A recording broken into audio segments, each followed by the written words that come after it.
برادران اسلام، السلام علیکم ورحمۃ اللہ وبرکاتہ۔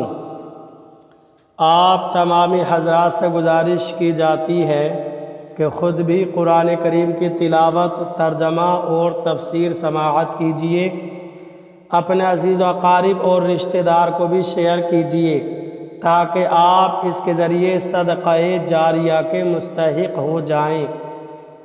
اعوذ باللہ من الشیطان الرجیم، بسم اللہ الرحمن الرحیم۔ ولولا ان كتب اللہ علیہم الجلاء لعذبہم فی الدنیا وَلَهُمْ فِي الْآخِرَةِ عَذَابُ النَّارِ ذَلِكَ بِأَنَّهُمْ شَاقُّوا اللَّهَ وَرَسُولَهُ وَمَنْ يُشَاقِّ اللَّهَ فَإِنَّ اللَّهَ شَدِيدُ الْعِقَابِ۔ ترجمہ کنز الایمان۔ اللہ کے نام سے شروع جو نہایت مہربان رحم والا۔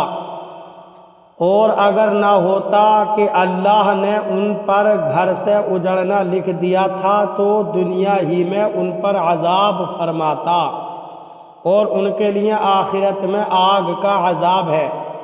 یہ اس لیے کہ وہ اللہ اور اس کے رسول سے پھٹے رہے، اور جو اللہ اور اس کے رسول سے پھٹا رہے تو بے شک اللہ کا عذاب سخت ہے۔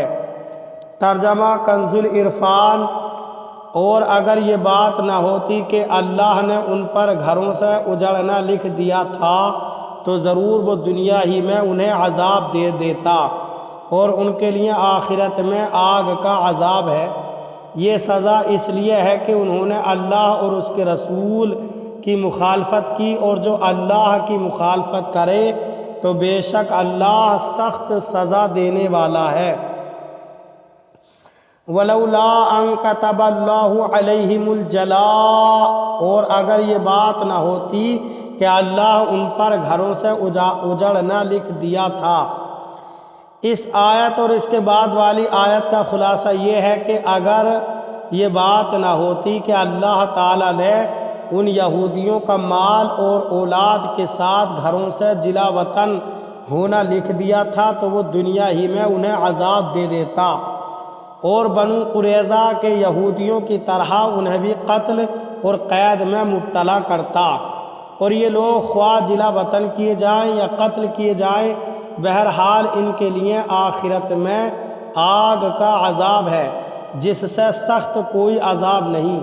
انہیں یہ سزا اس لیے دی گئی ہے کہ یہ لوگ اللہ تعالیٰ اور اس کے رسول صلی اللہ علیہ وسلم کی مخالفت کرتے رہے، اور قانون یہ ہے کہ جو اللہ تعالیٰ اور اس کے رسول کی مخالفت کرے تو بے شک اللہ تعالیٰ اسے سخت سزا دینے والا ہے۔ ما قطعتم من لینۃ او ترکتموها قائمۃ علی اصولها فبإذن اللہ ولیجزی الفاسقین۔ ترجمہ کنز الایمان۔ جو درخت تم نے کاٹے یا ان کی جڑوں پر قائم چھوڑ دیے یہ سب اللہ کی اجازت سے تھا، اور اس لیے کہ فاسقوں کو رسوا کرے۔ ترجمہ کنز العرفان۔ اے مسلمانوں، تم نے جو درخت کاٹے یا ان کی جڑوں پر قائم چھوڑ دیے تو یہ سب اللہ کی اجازت سے تھا، اور اس لیے تاکہ اللہ نافرمانوں کو رسوا کرے۔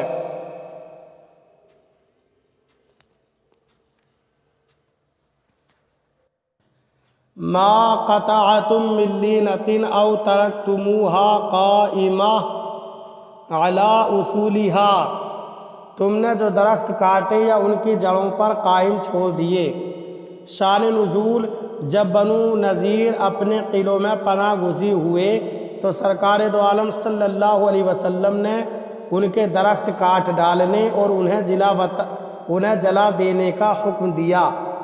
اس پر وہ دشمنان خدا بہت گھبرائے اور رنجیدہ ہوئے اور کہنے لگے کہ کیا تمہاری کتاب میں اس کا حکم ہے؟ یہ سن کر مسلمان اس بارے میں مختلف ہو گئے، اور بعض نے کہا درخت نہ کاٹے نہ کاٹو، یہ غنیمت ہے جو اللہ تعالیٰ نے ہمیں عطا فرمائی۔ بعض نے کہا اس سے کفار کو رسوا کرنا اور انہیں غیظ میں ڈالنا منظور ہے۔ اس پر آیت نازل ہوئی اور اس میں بتایا گیا کہ مسلمانوں میں جو درخت کاٹنے والے ہیں ان کا عمل بھی درست ہے، اور جو کاٹنا نہیں چاہتے وہ بھی ٹھیک ہے کہتے ہیں، کیونکہ درختوں کو کاٹنا اور باقی چھوڑ دینا یہ دونوں اللہ تعالیٰ کی اجازت سے تھے، اور اجازت دینا اس لیے تھا کہ اس کے ذریعے اللہ تعالیٰ یہودیوں کو ذلیل کرے۔ اس آیت سے دو مسئلے معلوم ہوئے۔ ایک، قرآن کے علاوہ بھی اللہ تعالیٰ کی طرف سے نبی اکرم صلی اللہ علیہ وسلم کی طرف وحی بھیجی جاتی تھی، کیونکہ آیت میں بیان کردہ درختوں کو کاٹنے کا اذن الہی قرآن میں کہیں مذکور نہیں، تو یہ اجازت قرآن کے علاوہ وحی میں ہی دی گئی تھی۔ دو، جہاد میں کفار کو مغموم کرنے کے لیے ان کا مال برباد کرنا جائز ہے۔ اللہ تعالی ہمیں عمل کی توفیق عطا فرمائے، آمین۔